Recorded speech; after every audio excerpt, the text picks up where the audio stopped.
Woningbouwverenigingen. Or wait, that wasn't right. How's it going, guys? Welcome back to the channel. So I found a video called How the Netherlands Became a Living Hell. So normally we're reacting to more positive things about countries and stuff like that. I know there was that one video we reacted to. It was like how the Netherlands is like the worst country in Europe. Here's why, or something like that. But outside of that, normally it's positive stuff. Every country's going to have bad stuff. No country's perfect. Of course, some countries are going to be better than other countries, obviously. There's some bad ones out there. North Korea. Anyways, links down below for the original video by the channel Hindsight. So that's it. Thanks for watching with me. We're going to find out the dirty, gritty, bad stuff about the Netherlands, I guess. Why it's a living hell, as they say. And it could just be this person's perspective. Obviously, it doesn't mean it's facts, but we're going to find out. We're going to make our own judgment, guys. The Netherlands is celebrated for its fairness, but the system is failing. Housing protests have amassed huge turnouts. The Dutch have a unique housing market, of which social housing is a cornerstone. They have by far the largest share of social housing in the developed world. Okay. About a third of all homes are kept off the market to be managed by an NGO. Their goal is not to make money, but to provide affordable rental homes. And the eligibility requirements are met by 40% of the population. But whenever there is a housing protest, a common demand is to add even more social housing and to make them even more accessible. But despite the Netherlands already having the largest share of social housing, they also have the most overburdened rental market in the developed world. 25% of Dutch citizens spend more than 40% of their income on rent. Right. Something is clearly not working, and I want to find out what it is. This is why the Dutch are in deep trouble with hindsight.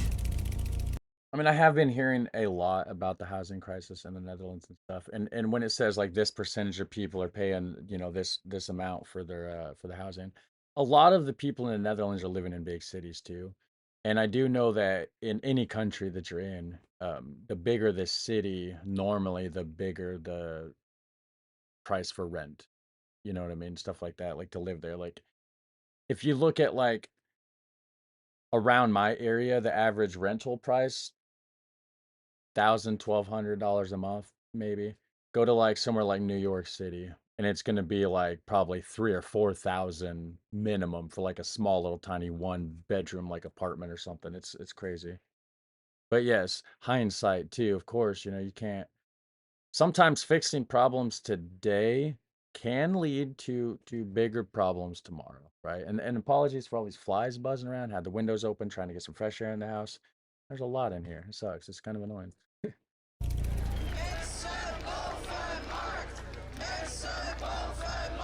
Over the past years, major protests have erupted. Het gaat over de basis van de mens en dat is een huis.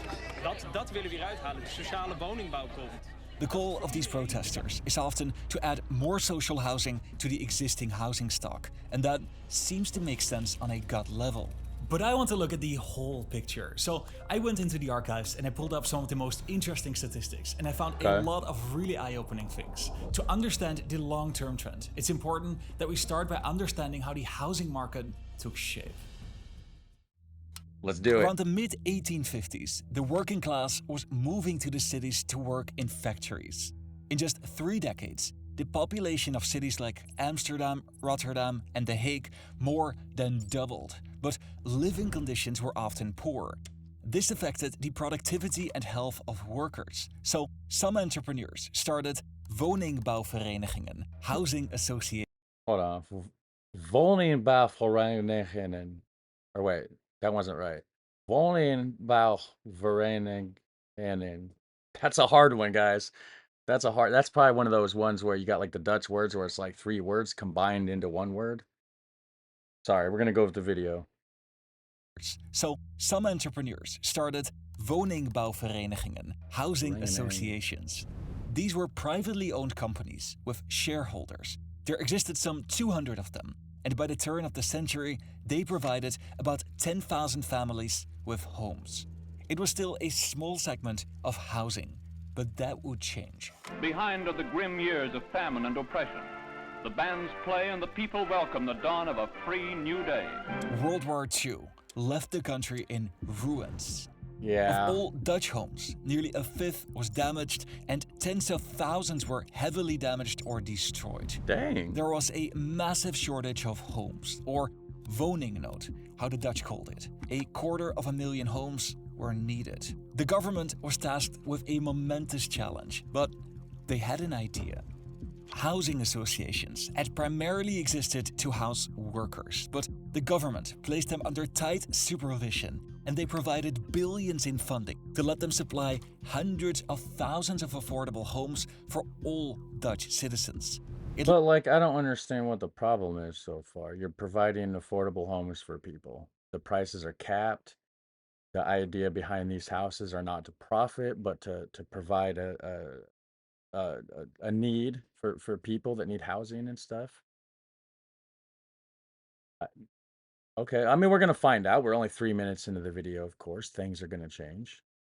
Led to a building frenzy. Between 1950 and 1980, they added 2.5 million new homes, almost doubling the entire housing stock. Yeah. The shortage of homes now dropped from around 300,000 in 1945 to about 75,000 in 1970. That's good, Housing right? associations played a crucial part of this, and they were basically an extension of the government. But after the housing shortage was somewhat relieved, they started to liberalize.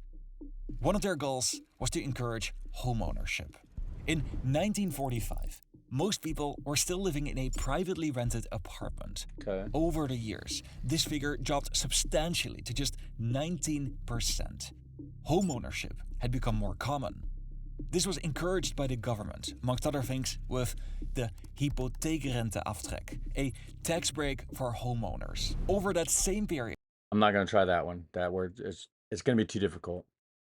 social housing had become a major segment of the housing stock, making up 43% of all homes at its peak in 1989. Okay.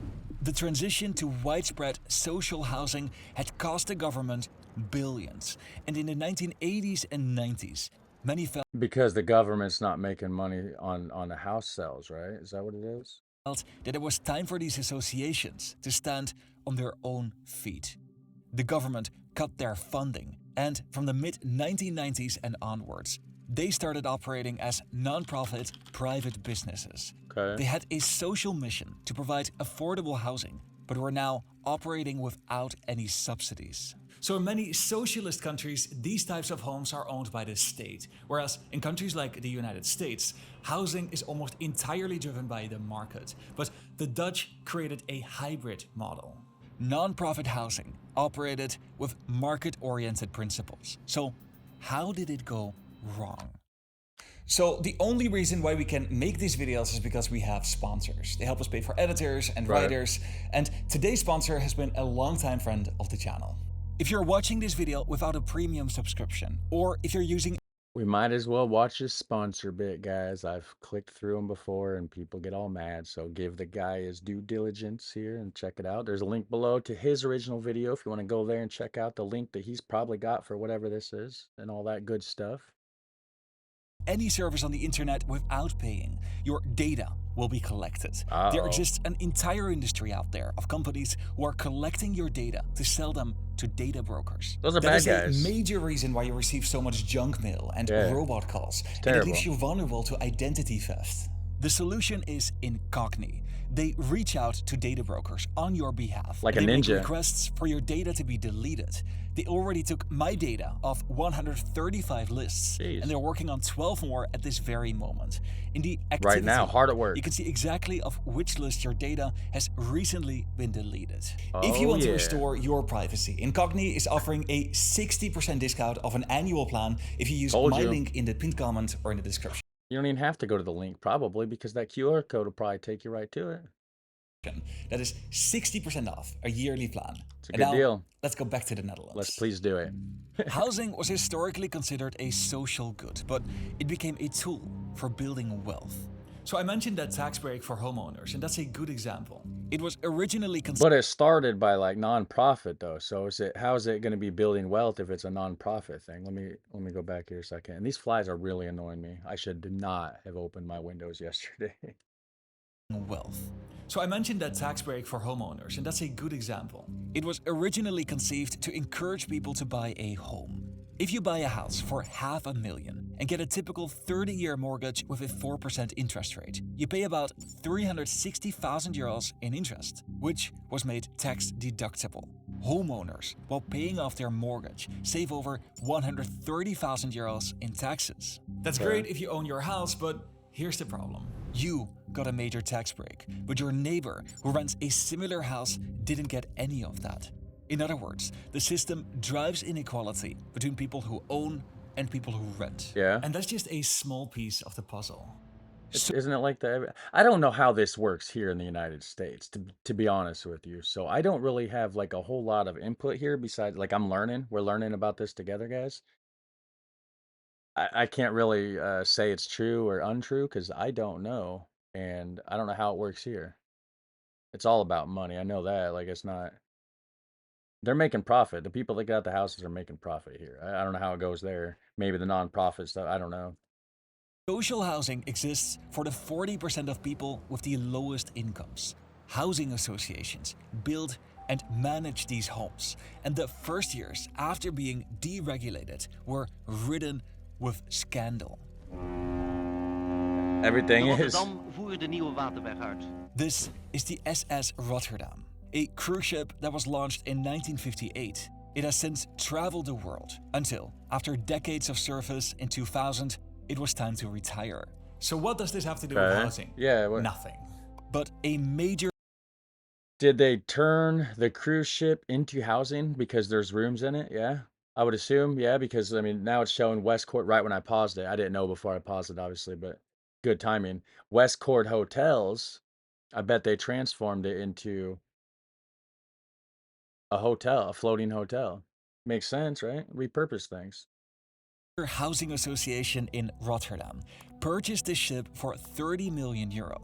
They started renovations with the idea to convert it into a hotel and a tourist attraction. Yep, This I raised knew a it. lot of eyebrows because the mission of a social housing organization is to provide affordable housing. Don't forget, they're a non-profit. So why would they get involved with this kind of projects? But then they had an unexpected setback. They believed that they would spend about €6 million for the renovation, but it ended up costing $256 million. These stories led to a debate about whether housing. And if it was a non-profit organization, doesn't that mean, which I don't know. Please correct me if I'm wrong in the comment section. I thought non-profit organizations didn't make profit. So how would they get that much money to buy a cruise ship? And then how would they get all that extra money to renovate said cruise ship? It's a non-profit organization, right? Where's this money coming from? And if it was money that was donated to them to help with the housing issue and this and that, they probably shouldn't be out there spending it on cruise ships, right? Is that what? $256 million. That's a These lot. stories led to a debate about whether housing associations should perhaps be regulated a little bit more. And that's what started happening in the early 2010s.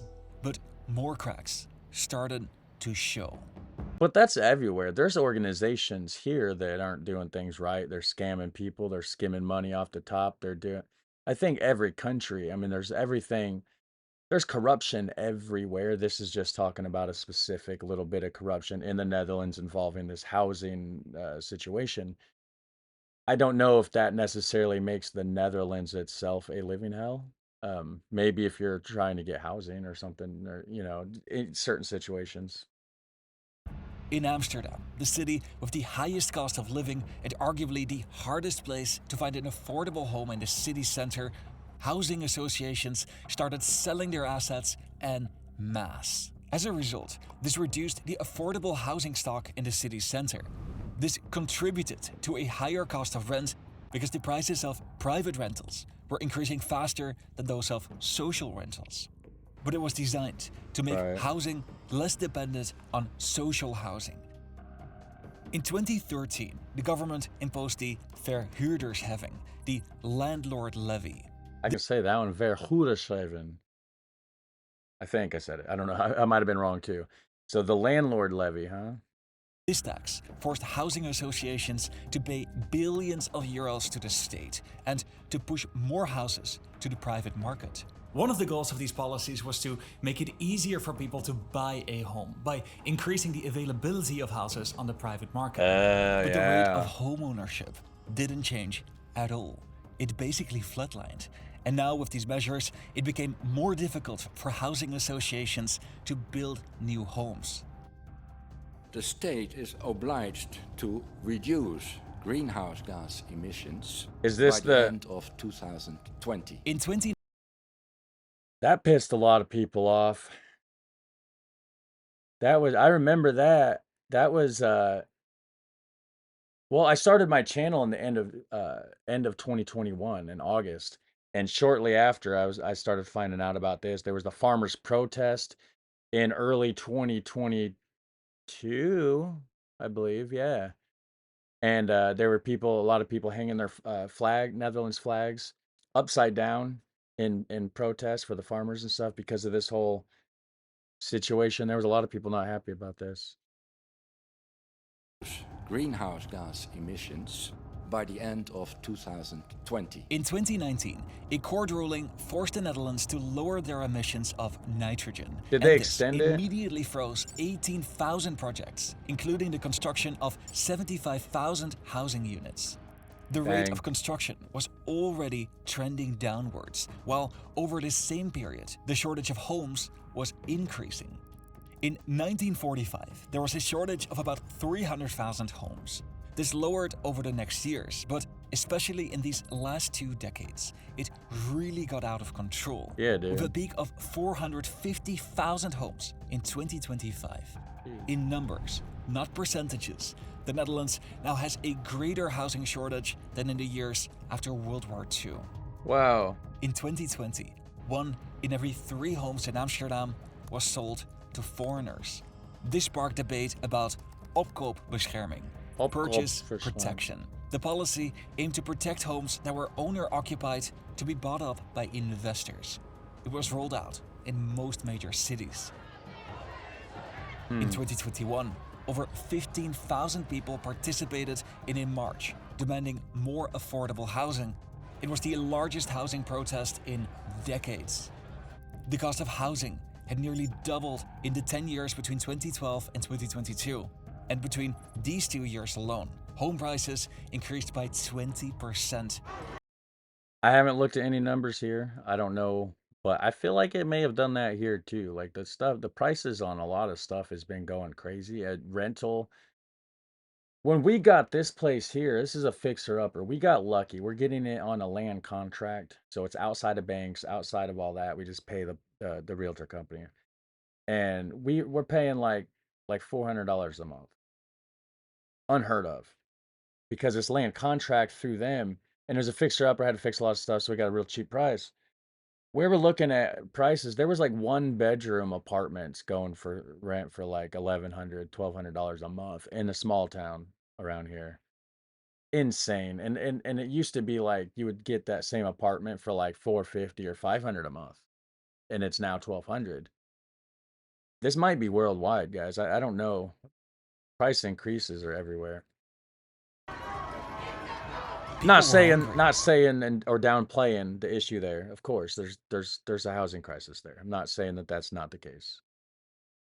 Before I get ripped a new one in the comment section, but I think there's an issue everywhere. Just, maybe for sure a bigger issue there in the Netherlands right now for housing. The policies that were supposed to provide more affordable homes and to make buying easier, renting cheaper, and they were intended to create more equality in the housing market were failing miserably for them. And now there's a new plan. Hey. One of the main goals of the current government is to build 900,000 new homes by 2030. They are broken down like this: 300,000, or a third, is expected to be built and managed by social housing organizations. So the government still believes in this approach.